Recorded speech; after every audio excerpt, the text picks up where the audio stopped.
Hey, what is up, everyone? Welcome to another episode of OCD Reviews. I am Jeff Bosley.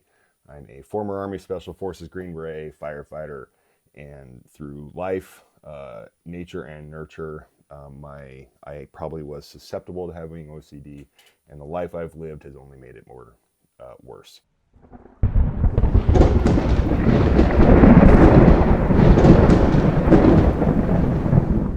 So why OCD reviews? Long story short, anything I review, odds are you can find some sort of review online showing the generic stuff, the stuff that I loved. Every time I've looked for stuff I'm looking at buying, but it never really delved into a lot of the crazy nitty gritty OCD stuff. So I'm basically making reviews for people like me. If you want, today I'm going to be reviewing, I got to make sure I say it correct, the Testudo Generation 3 plate carrier by, why is it saying that? AR500, also known as Armored Republic. Now, so with body armor, you can go to countless websites, and some dude is probably shooting it at the range with guns. Great. But I'm going to get into the nitty gritty, the stuff you might thought of, stuff you might want elaboration on, so on and so forth. So let's hop into it. I actually have the Gen 2.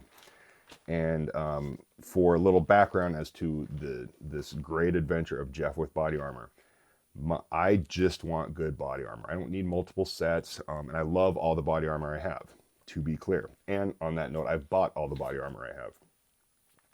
The reason this one caught my eye is because it said it held 10 by 12 and 11 by 14, which for my OCD, if you want to put a little disclaimer, is if you want to put 11 by 14 in here, level 4s, God help you. My Testudo Generation 2, I have my 11 by 14 level 4 plates in it, and I had to get out the sewing machine and do some work. That review is in the OCD review playlist if you want to see it.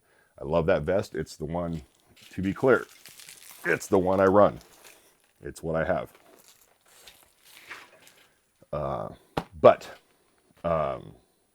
this is the Generation 3, and pretty much what makes this the Generation 3 is their new quick release Cumberbund. Now, if you've been with me for a while, or you've just stocked my stuff, I'm new to the Cumberbund. All my old vests in the military were just good old-fashioned Cumberbund. For those of you know, Velcro, lift the flap, Velcro, flap down, moving on. The quick release has been kind of a thorn in my side, because the compromise with any quick release, it's not brand specific, is a quick release Cumberbund. Once it is set, it has the girth adjustment is just the stretch in the suspension. If you go from a t-shirt to a Carhartt, odds are it's not going to fit, or it's going to fit extremely snug. Whereas the old Cumberbunds, if you got suddenly thicker, putting on a thicker coat, you just lift everything up and Velcro, throw that Velcro slightly less overlapped. So the quick release has that limitation. It's pretty much a set girth setting, basically. The diameter stays the same, give or take. Now, I think, I don't know if I was bitching online or somewhere, because I love all the body armor I have, to be clear. Paid for it, love it, love it. If I had plates and everything, I'd have them all loaded and ready to rock. But this one's going to Betty for the reason that 11 by 14s don't fit in this super conveniently. She needs some body armor, and she's going to be at least a 10 by 12. She's pretty small, so 10 by 12 is going to be substantial. But she'll be getting this one. I won't take it, because, like I said, I had to really work my Generation 2 to make it work, and I love it. So, what did they do with the Gen 3 that made me go, thank you, God? It's going to be hard to see in this black, which, by the way, I love this black multicam.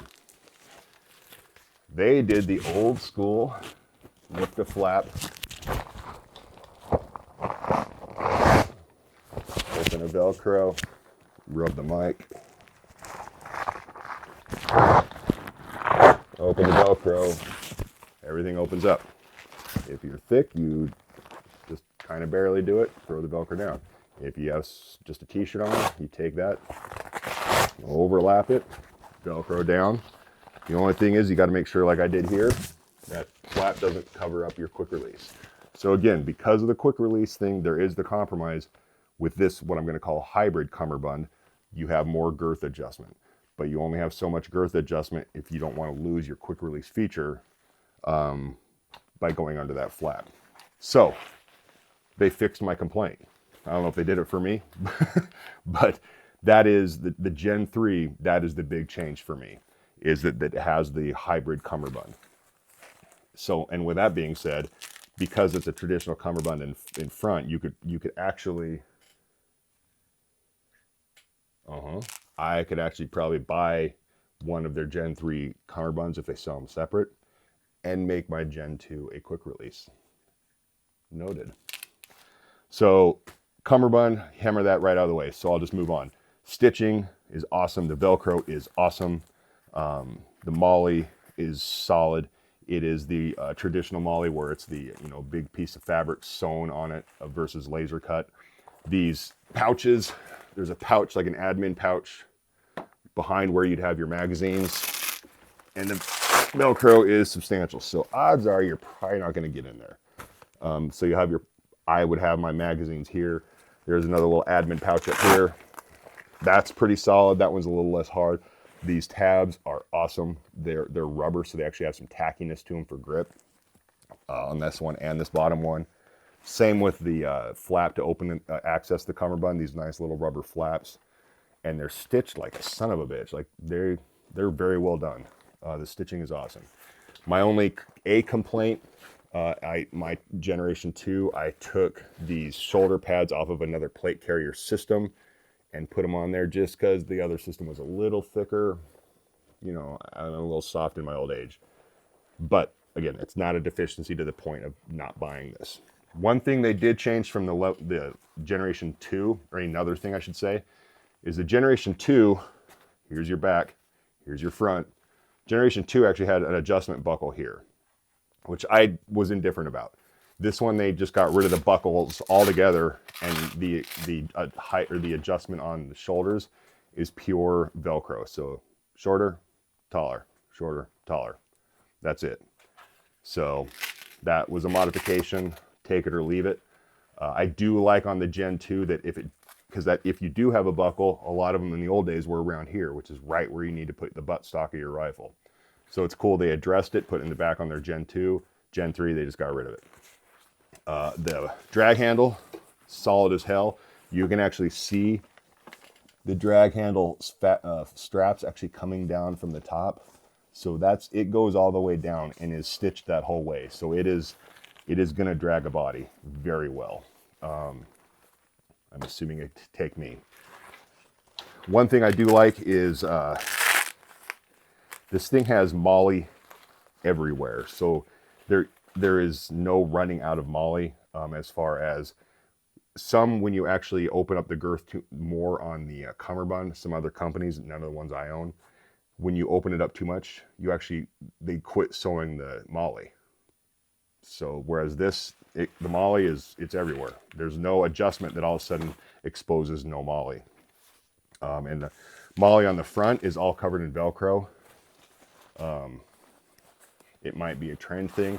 I don't know why you would need Velcro on the bottom, because odds are you'll have your magazine, your mag pouches here in the front, like your 5.56 pouches.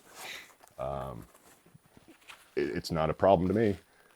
Here's where you're going to put your cool guy patches, whatever identifiers. But yeah, so they put Velcro here. The only thing I could say is that'll probably make, we all love weaving MOLLE straps.